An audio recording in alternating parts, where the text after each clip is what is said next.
एक बूढ़ी माँ की दर्द भरी कहानी। 3 साल हो चुके थे बेटे को अपना घर छोड़कर विदेश में बसे हुए। इन 3 सालों में बूढ़ी माँ और ज़्यादा बूढ़ी हो गई थी। 75 वर्ष की उम्र में शांति देवी की याददाश्त काफ़ी कमज़ोर होती जा रही थी। उन्हें रोज़मर्रा की चीज़ें याद ना रहती, लेकिन जो उन्हें हमेशा याद रहता वह था उनका बेटा। दिन हो या रात, एक पल भी ऐसा न होता जब उन्हें अपने बेटे की याद न आती। दूसरी तरफ बेटा था जो साल भर में एक आध बार अपने माँ को फ़ोन कर लिया करता और 1-2 मिनट से ज़्यादा बातें भी ना किया करता। फिर भी यह बूढ़ी माँ टकटकी लगाए अपने बेटे का इंतज़ार करती रहती। एक दिन बेटे का विदेश से फ़ोन आया। हेलो हेलो, सुन रही हो ना माँ? मुकेश बोल रहा हूँ, तुम्हारा बेटा। कैसी हो माँ? मैं ठीक हूँ बेटा। तुम, बहू और मेरा पोता कैसा है? माँ ने पूछा। सब अच्छे हैं माँ। मैं अगले हफ्ते गांव आ रहा हूँ माँ, तुम्हें लेने। अब हम सब साथ में ही लंदन में रहेंगे माँ। तुम्हारी बहू कह रही थी माँ को यहाँ पर लेकर आओ, बेचारी अकेली वहाँ परेशान होती होगी।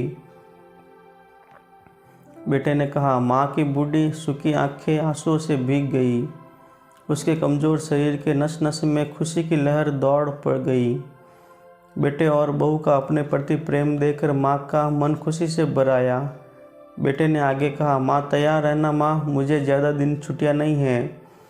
जिससे जितने पैसे लेने हैं लेकर रखना, तब तक मैं प्रॉपर्टी डीलर से बात कर लेता हूँ घर के लिए। घर के लिए? माँ ने पूछा। हाँ माँ, गांव का घर हमें बेच देना पड़ेगा। अब हम साथ में ही रहने वाले हैं, तो वहाँ पर घर रखने का कोई मतलब नहीं है माँ, बेटे ने कहा। बुढ़ापे की वजह से ठीक से चलने में असक्षम माँ ने पूरे मोहल्ले में घूम घूम कर अपनी खुशखबरी को सबको सुनाया। सभी को खुशी हुई। सबको लगा माँ जी के आखिरी दिन अपने परिवार के साथ खुशी से बीत जाएंगे। घर वापस आकर माँ ने अपने घर के कोने कोने को ऐसे देखा जैसे वह अपने दूसरे बेटे को देख रही हो। देखे भी क्यों ना, उस घर को अपने बेटे से कम थोड़ी समझा था।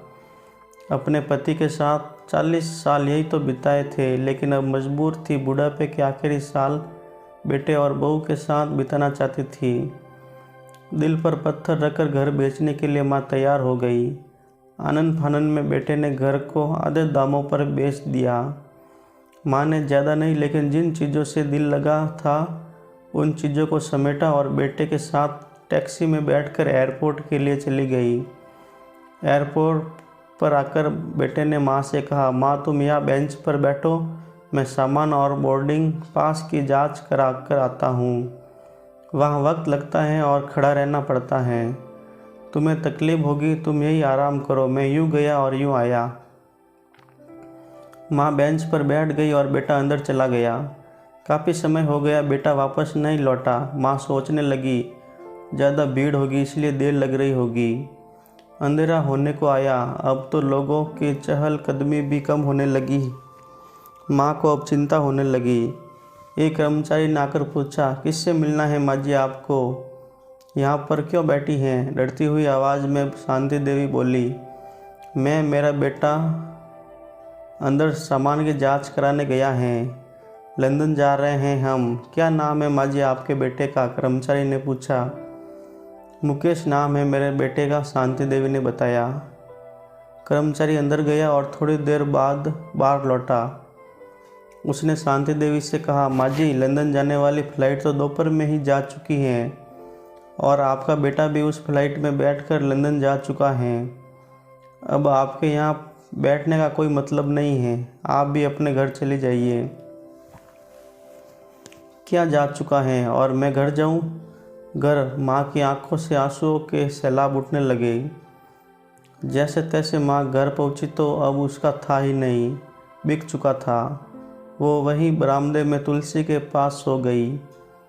घर के नए मालिक को उस पर दया आई तो एक कमरा किराए से उसको दे दिया।